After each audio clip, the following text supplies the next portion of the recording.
왕선택 전문기자 지금 스튜디오에 나와 있습니다. 급변하고 있는 추세를 보이고는 한반도 정세 좀 더 자세히 알아보도록 하겠습니다. 자, 어서 오십시오. 네, 안녕하세요. 네, 참고로요, 왕선택 전문기자는 최근입니다. 무게감 있는 언론재단에서 주는 전문기자 부분의 상을 최근에 받았습니다. 그러니까 전문기자 중에 베스트라고 할 수가 있겠습니다. 자, 먼저 축하드리고요. 감사합니다. 오늘도 좀 깊이 있게 분석 좀 부탁드리겠습니다. 예, 열심히 하겠습니다. 자, 오늘 새벽이었습니다. 미국에서 사상 최대 규모의 대북 제재를 트럼프 대통령이 직접 발표를 했지 않습니까? 그렇습니다. 이제 이 제재 조치가 왜 하필 지금이냐, 그러니까요. 또 왜 예. 이렇게 대규모냐 이런 예. 것 때문에 이제 그 배경에 대해서 관심이 있는데, 사실 돌이켜 보면은 이번 제재는 지난 10월에 이미 예고가 됐던 겁니다. 네. 그때 10월에 어떤 뉴스가 있었냐면 해상에서 밀무역을 여전히 북한이 한다. 네. 원유 차단을 해도 소용이 없다. 저렇게 해상에서 공해상에서 밀무역을 하는데 저래 가지고야 뭐 저렇게 구멍이 나 가지고 되겠느냐 하는 문제가 제기가 됐습니다. 그래서 미국 정부에서 이런 해상 밀무역을 차단하는 문제에 대해서 적극적으로 준비가 들어갔고, 그런 것이 준비가 돼서 지금 이제 처리가 됐다. 이렇게 봐야 되겠습니다. 사실 지난 2년 동안 미국은 북한에 대한 제재 굉장히 강력하게 하고 있고, 네. 할 때마다 이제 북한이 그 뒤에 뭐 다른 우회적인 행동을 보이면서 제재를 빠져나가는 모습들을 보이고 있어요. 네. 다른 뭐 지금 이런 조치를 했는데 다른 분야에서 이제 어떤 구멍이 또 나타난다는 것이죠. 그럴 때마다 미국은 몇 개월 동안 준비를 해서 허술한 구멍이라고 지목됐던 부분을 메우는 이런 조치를 계속하고 있습니다. 그런 것들의 일환이라고 볼 수가 있겠습니다. 네, 아까도 말씀하셨지만 왜 하필 지금이냐는 문제를 좀 그렇죠. 여쭤보고 싶은데요. 미국도 어찌됐든 최근에 북한과의 대화에 응하는 모습을 좀 일부 보여주기도 하지 않지 않습니까? 그렇습니다. 자, 그런데 이런 최대 대북 제재를 발표했다. 그러면 대화와 제재는 약간 좀 모순이 되는 것 같은데요. 그래서 그 부분에 대해서 약간 좀 미국의 정책에 대해서 네. 우리가 조금 더 깊이 있게 이해를 할 필요가 있겠는데, 한 한 세 가지 정도 생각해 볼 수 있습니다. 예. 첫 번째는 최근에 북미 대화 얘기가 있었는데, 네. 이것은 지금 이제 올림픽과 관련한 북미 대화 얘기는 미국이 원하는 게 아닙니다. 북한이 원하는 것도 아니고 한국 정부가 주선하는 얘기입니다. 가운데 저희가 있는 거죠? 그렇죠. 우리 예. 정부, 문재인 정부가 올림픽이라고 하는 어떤 이런 특별한 행사를 계기로 해서 예. 북한과 미국의 대화 이런 것을 주선하고 있는 상황이기 때문에 미국의 정책과 연관시켜서 생각하기는 좀 어려운 점이 있고요. 네. 그 첫 번째고, 네. 또 하나는 미국의 정책을 압박 정책으로만 이해하는 이런 이제 경향이 사실 많은 게 사실인데, 네. 저는 사실 압박도 있지만 관여가 계속되고 있다. 동시에. 네. 그런 차원에서 사실 미국이 압박을 하는 것은 북한을 대화로 이끌어내기 위한 수단이다. 수단으로 보고 예. 있고, 예. 미국의 입장에서 본다면 대화가 곧 양보냐, 그건 아니라는 것이죠. 네. 그런 차원에서 어떻게 보면 대화는 압박할 때도 대화를 하고 관여할 때도 대화를 하고, 대화는 그 자체로 압박도 아니고 관여가 아닌 것이죠. 이번에 이제 특히 이제 펜스 부통령이 정확하게 얘기하지 않았습니까? 대화를 하지만 거기에서 미국의 입장을 엄정하게 얘기를 해주겠다. 그렇게 하는 것이거든요. 그러니까 대화를 통해서 압박도 할 수 있다, 이런 개념에서 사실 미국이 북한과의 대화를 꺼려할 것이다라고 하는 것은 오해가 좀 있다, 이렇게 보고요. 마지막으로 관련된 얘기인데, 네. 펜스 부통령이 압박과 관여가 동시에 작동되고 있는 것이다라고 설명한 바가 있습니다. 이런 것들은 미국이 북한에 대해서 압박만 하는 것이다, 관여는 안 한다, 또 대화는 안 한다, 이렇게 보는 견해에 어느 정도 문제가 있다라는 것을 다시 한번 보여주는 사례다, 이렇게 봐야 되겠습니다. 예, 조금 전에 리포트에서도 봤지만은 지금 이방카 큰딸이 와 있고요. 그다음에 김영철이 이제 곧 온단 말입니다. 그렇죠. 자, 그러면 뭐 본격적인 대화는 아니더라도 혹시 경기장에서 가벼운 인사 정도의 뭐 그런 정도라도 어떤 접촉이 네. 있지 않겠느냐라고 저희 언론에서 자꾸 지금 추측을 하고 있지 않습니까?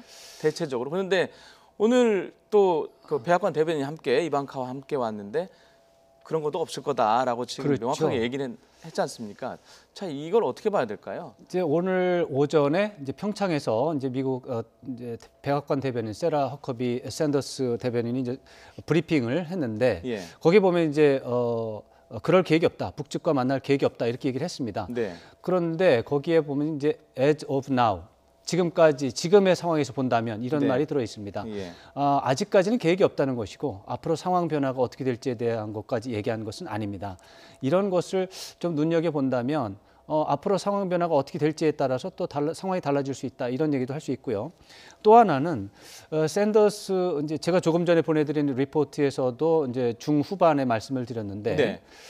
북한과 대화를 하려면 북한이 약간의 비핵화를 위한 약간의 움직임이 있으면 좋겠다 이런 말도 했습니다. 네네. 이런 것들은 지금까지 미국이 보여온 엄격한 태도와 비교해 볼 때 다소 완화된 것입니다. 약간이라는 단어 때문에 그런 거죠. 그렇죠. 아. 예, 그러니까 some movement 이제 이런 표현을 썼거든요. 네.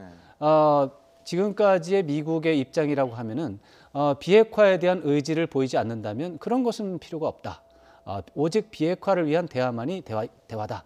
이렇게 얘기했다가 최근에 이제 펜스 부통령의 북미 대화에 이제 약속을 한 거 아닙니까? 그것은 탐색적 대화, 예비 대화라는 어떤 종류 분류를 한 건데 지금 샌더스 대변인의 말에서 아주 미묘한 어떤 차이가 느껴지는 것이죠.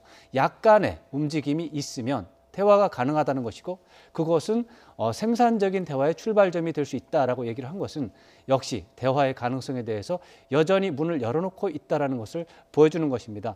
특히 이제 이번 미국 대표단의 이방카 트럼프 이제 트럼프 대통령의 장녀가 있는데 이분은 확실히 이제 정치 문제에 대해서 외교 문제에 대해서 본격적으로 토론을 하기에는 아주 적절한 고위급 인사는 아닙니다. 네. 트럼프 대통령의 영향력이 있는 가족이라는 문제는 있는데 그렇다면은 이번에 이방카 트럼프가 직접 움직이는 것보다는 이번에 이제 이방카 트럼프 단장이 이끌고 온 대표단의 실무진 중에는 이제 북한 문제를 깊이 다뤄온 실무진이 있습니다. 네. 그런 실무진들이 오히려 이번에 김영철 부위원장, 노동당 부위원장이 이끌고 내려오는 그런 북한 대표단과의 비공개 접촉 이런 거에 대해서 오히려 이번에는 더 관심이 있을 수 있다 이렇게 봐야 되겠습니다. 자, 말씀하셨는데 북한의 그 김영철 통일전선부장 내일 이제 내려오지 않습니까? 그렇습니다. 자, 근데 보통 이제 북한과 관련한 어떤 행사는 미리 공개가 안 되는데 지금 어떻게 어떤 방식으로 언제쯤 오는지가 혹시 알려져 있습니까?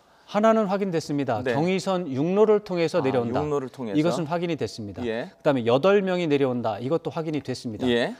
그런데 몇 시에 온다는 확인이 안 됐습니다. 예. 그래서 내일 상식적으로 봤을 땐 내일 오전 뭐 10시 반이나 10시 반. 12시 반쯤 네. 내려오지 않을까라고 추정은 하는데 예. 아직 그것이 통일부 측에서 출입 기자들에게 공지가 되지 않은 상황입니다. 그래서 지금 통일부 기자들이 그것을 기다리고 있는 상황입니다. 네. 김여정 제1부부장 같은 경우는 지난번에 비행기로 오후에 왔었죠. 김여정 부부장, 제1부부장 지난번에 1시 한 40분쯤 착륙을 했습니다. 네. 그것은 평창 동계올림픽 개막식에 참석을 하기 위한 일정이었거든요. 예. 그때 이제 저녁 6시쯤에 평창에서 저녁을 먹는 그런 일정을 이제 예상을 했을 것이고요. 그래서 거기에 시간을 맞춰서 역산을 해서 그렇게 온 것 같은데 그래서 저로서는 10시 반에 입경하기보다는 12시 반 입경 쪽이 조금 더 가능성이 높겠다. 오후. 예. 네, 그렇게 지금 예상을 하고 있는데 아직까지 통일부가 발표를 하고 있지 않는 것을 보면 입경 시각이라든가 이동 경로라든가 또 2박 3일 동안의 여러 가지 일정에 대해서 남북 간에 최종적인 합의가 이루어지지 않고 있는 상황을 반영하는 것이고 어떤 나름대로 지금 밝혀지지는 않고 있지만 좀 약간 안 풀리는 문제가 있다 이렇게 예상을 할 수 있습니다. 예. 자, 그건 그렇고요. 네. 또 한 가지가 그 개회식에 왔었던 김여정 제1부부장 때와는 달리 이제 폐회식에 오는 김영철에 대해서는 지금 뭐 천안함 유족들도 그렇고 그렇죠. 야당도 그렇고 아주 강하게 지금 반대를 하고 있어요. 논란이 아주 심각합니다. 그렇습니다. 지금. 이게 두 가지가 걸리고 있죠. 이제 네. 일단 제재 대상이라는 점이 있습니다. 제재 대상.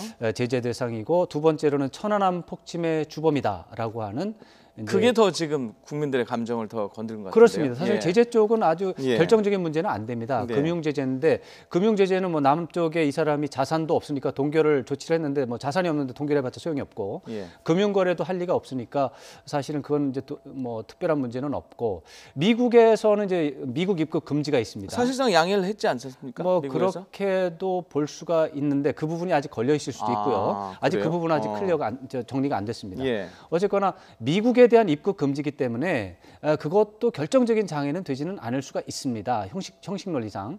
그런데 천안함 폭침 문제라고 하는 건 우리 국민의 감정의 문제고 네. 이런 감정의 문제는 현실적으로 존재하는 것이기 때문에 이 부분에서 아무래도 논란이 굉장히 많이 발생을 하고 있고 정부도 이 부분에 대해서 굉장히 곤혹스러워하고 있습니다. 통일부가 이례적으로 설명 자료를 만들어서 결론적으로 국민의 염려와 우려가 있는 것은 알고 있지만 대승적 차원에서 양해를 해달라라고 호소하고 있는 그런 상황이 되겠습니다. 자, 그 호소가 있다고 그러는데 혹시 가정적으로라도 김영철 부위원장의 명단이 왔을 때 우리 정부에서도 그걸 인지를 했지 않았겠습니까? 그럼요. 논란이 클 거라는. 그래서 혹시 이 사람은 좀 기피 인물이다. 다른 사람으로 해줄 수 없느냐라고 우리가 얘기를 할 수가 없었을까요?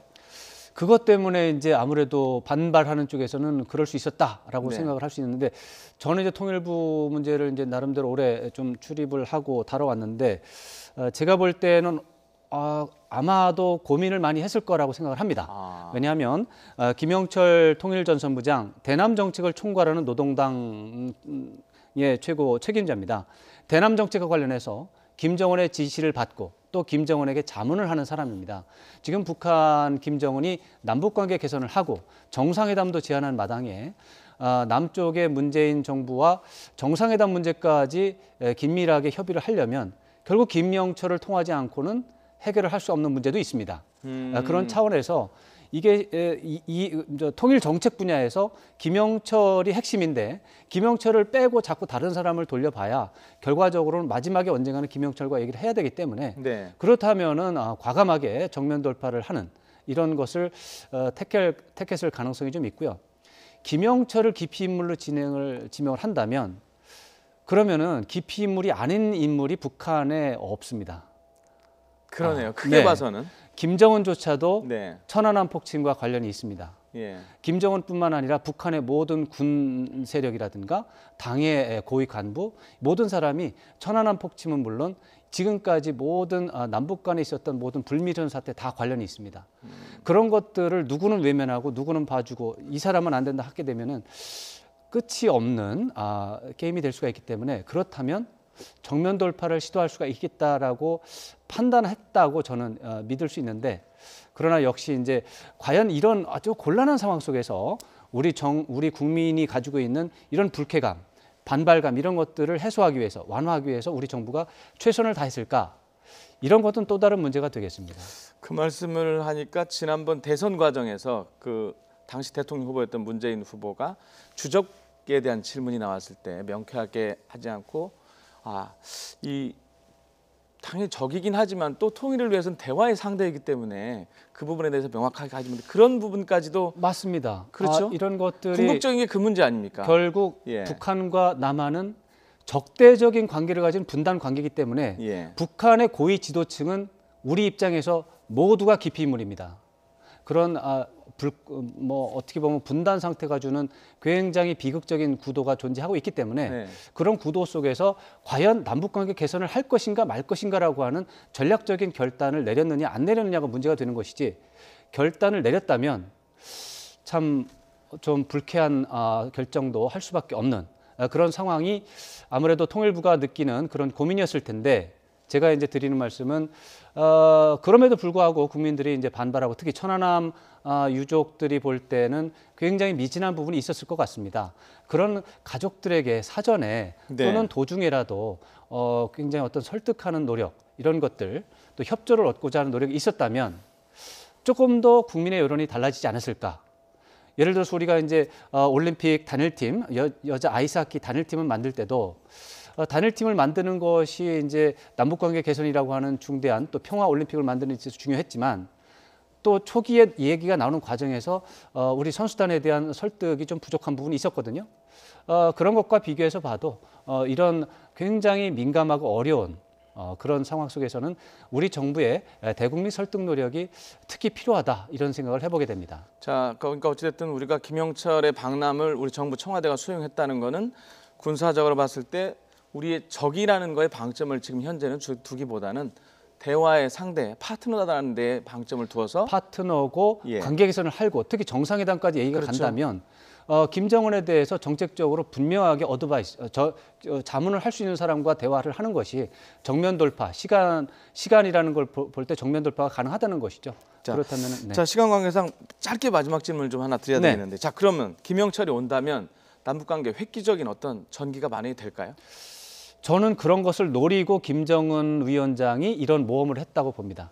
네. 그래서 지금 정상회담에 대한 구체적인 얘기도 할 수 있고요. 네. 저는 정상회담. 심지어 예. 비핵화 문제에 대한 우리 문재인 대통령의 제안에 대해서도 깊이 있는 토론을 할 가능성을 염두에 두고 김영철을 파견한 것이다. 그렇다면 비핵화 문제도 이번에 토론이 될 수도 있겠다라는 좀 예측을 해볼 수가 있겠습니다. 자, 긍정적인 예측인 거죠. 그렇죠. 이건 긍정적인 입장인 것이죠. 자, 여기까지 듣도록 하겠습니다. 자, 지금까지 왕선택 YTN 통일외교 전문 기자였습니다. 고맙습니다. 고맙습니다.